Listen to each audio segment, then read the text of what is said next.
First up this morning, Texas Governor Greg Abbott took us on a Black Hawk helicopter ride above Texas to view the 1,200-plus miles of the Texas border being breached every single day. Smugglers and criminal cartels are the biggest winners, transporting 2,000 people every 24 hours in rafts and boats and helping some through gaps in the unfinished wall.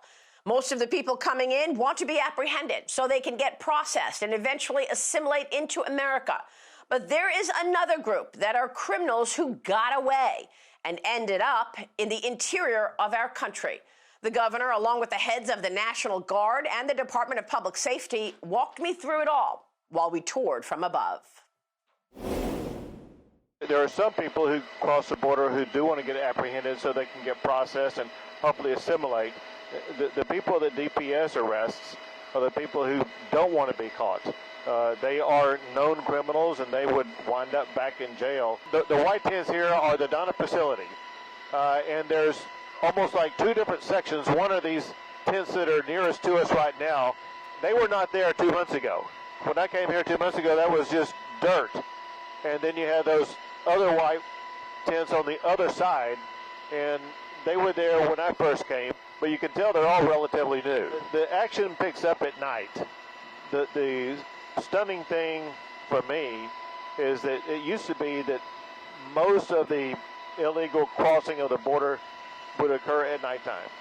But under this administration, it occurs in high volume during the daytime. Have you spoken with the president, the vice president? Do they reach out to you to get an update on things? No. In a word, no.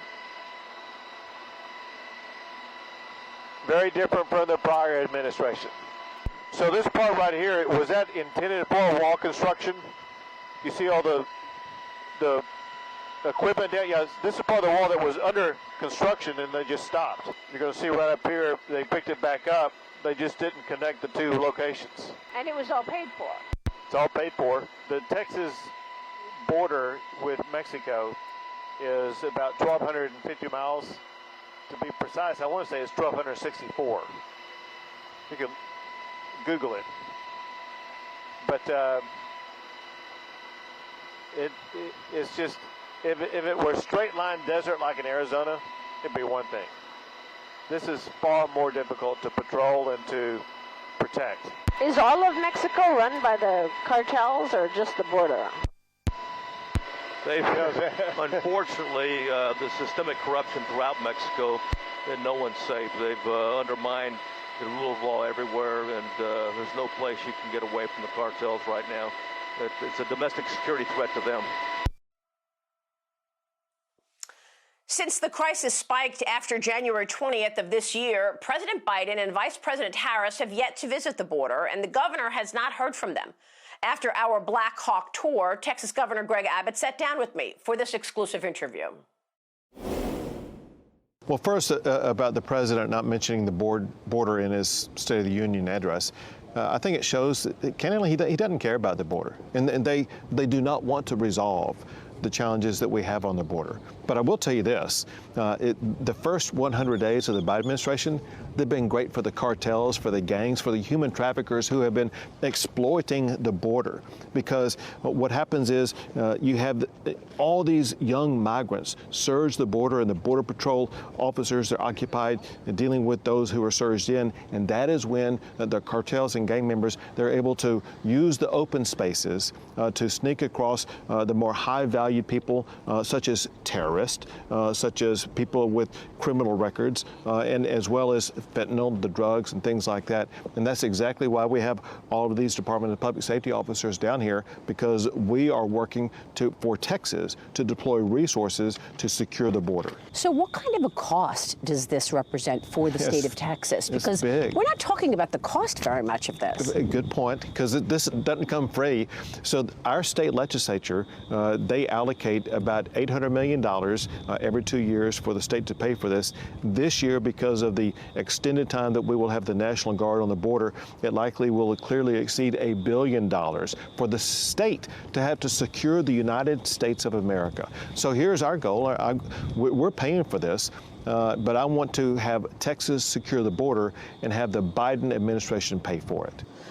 You know, We're going to talk with A.G. Paxton later on the show, but he made a point saying Texas is a launch pad, but once they come in through Texas, illegals are going all across the country. Drugs are going into the interior of the country. Tell me about that, because one Border Patrol agent told me that the numbers for fentanyl up 5,000% year over year, heroin up 4,000% in terms of drugs seized. You'll have people in the country in the midwestern part or the northern part think, well, that's a border issue. We don't have to worry about it. The border comes to them every single day, because as people cross the border, they take the gang members will export the drugs to Chicago, to New York, to North or South Carolina, or even up to Washington State or other places like that. And so every state is affected by the people who are coming across the border illegally. And that's exactly why all of us need to join together in this process to make sure that we are securing it so that we are stopping the drug traffickers and, Maria, the human traffickers. Human trafficking is one of the most vicious and serious crimes that takes place across the country. And the way that the people come across the border is through human trafficking, and then those human traffickers in the United States that continue that practice as they exploit people wherever they may send them to across the country. The other thing that really struck me was once they're released, after they get processed, once they're released, they get legal status. It shows the President Biden's approach to this, and that is to abandon the rule of law. What they're supposed to do is to detain them, to cite them, to require that they show up for a court hearing, and they've even abandoned the practice of requiring citations and requiring appearance at courts to show up. And so that does mean that all you have to do is get across the border, and you can do anything you want to do. And of course, that means it's an abandonment of the legal immigration laws passed by the United States Congress. Why is the Biden administration allowing this? What you're asking right now is the most important question in the United States that too many people are not asking. Not enough journalists are asking, not enough members of Congress are asking about why the Biden administration is doing nothing to stop this from happening, and not even acknowledging what the consequences are going to be to the United States of America. Because you mentioned one thing about the cost, and that is the cost that we are incurring with regard to securing the border, but we didn't talk about the healthcare costs, the education costs, the law enforcement costs, all these other costs that will be incurred not just by Texas, but by all of these other states that the gangs and the human traffickers eventually go to. And it seems like the cartels are really winning and making big money here. Someone told me this week that they're making $400 million monthly. I mean, the numbers, because they're charging $4,000 a head, they're taking 2,000 people a day into America, and depending on where you come from, the numbers are even higher. One guard told me that they apprehended a group from China, and the group from China told them that they paid $50,000 a head. And by the way, these were scientists and doctors and engineers from China. You have to ask why the CCP is sending these people through the border. Obviously, they don't want to be noticed. What are they doing when they get here? Could be espionage. And there again, this shows the danger of the Biden administration not doing anything, because we need to debunk, if there's anybody out there who thinks that these are still just people coming from Mexico or Central America, coming here to engage in agriculture, something like that. They're forgetting about the people from China, from Iran, from terrorist-based nations. It could be espionage. So what's your reaction to what VP Harris said, that she wants to send $310 million? What all they're planning on doing. But let's talk about what they're not doing. They're not coming down here to the border. So they've had 100 days in office right now, and this is the biggest crisis they're dealing with, and they have failed to even acknowledge this crisis, failed to even come down here to address it until they come down here and see exactly what's going on the ground, see how porous the border actually is, see who is coming across the border and how dangerous they are. They're not going to solve the problem. They need to come to grips with the magnitude of the problem, and they need to step up and address it. Well, she said she's looking at the root causes, and she says the root cause is poverty. What about the root cause of why they decided now? Because under President Trump, we were seeing apprehensions at a 45-year low. Let's be clear. The root cause is lack of border security. If they secure the border, let's step back. most Americans, and I'll put myself in this class, most Americans believe in legal immigration. And if you believe in legal immigration, you need to support enforcing the illegal immigration laws. And it's the illegal immigration laws that the Biden administration is abandoning. And legal immigration, we issue 1 million green cards every year. Coming up, more of my exclusive conversation with Texas Governor Greg Abbott. Open borders, just one part of Joe Biden's radical agenda. We'll talk about the rest of it when we come back. Welcome back. We continue now with our exclusive coverage. The state of Texas has sued the Biden administration 5 times over its immigration policies. Governor Abbott has demanded the administration shut down at least one unaccompanied minor facility in San Antonio because of allegations of abuse, including sexual assault taking place there. Watch. There were multiple concerns I had at that facility, and candidly other facilities that we've had in the state of Texas. There were allegations that were filed with 2 state agencies in the state of Texas. There was sexual assault taking place with very grotesque and very disturbing allegations that were made. But these are not new. People need to understand this is not a one-time type allegation. Allegations like this have occurred over the years, and one reason why they do occur is because you have an inadequate number of personnel and staff overseeing it. From what I observed myself in going into that facility, I saw no law enforcement. I saw no security whatsoever, either inside or outside that facility.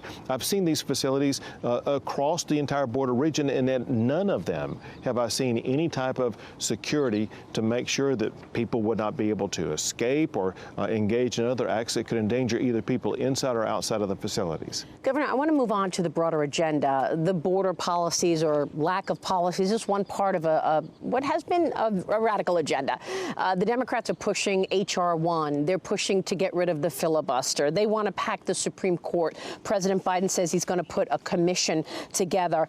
What are you seeing from your standpoint from the federal government in terms of taking power away from the states? Right, and you said it perfectly, because what the Biden administration wants to do is completely redesign the United States of America in a way that's contrary to the Constitution. The United States was designed so that each state would be able to have its own design. Texas is the perfect example of why we need to have states be different, because Texas ranks #1 in pretty much every economic category. Have you seen a big movement in terms of people moving to Texas right now? You have no idea. Well, it's one thing that happened in the census. Texas added more people over the past decade than any other state. People are moving here right and left. However, what happened this past year, the year of COVID, really accelerated all of that. Tell me about the lawsuits. I mean, Texas has been suing the federal government for a number of reasons, and a number of states have, by the way, but the XL pipeline. This is something I know that's very important to you. This was a real growth story for Texas and for the country.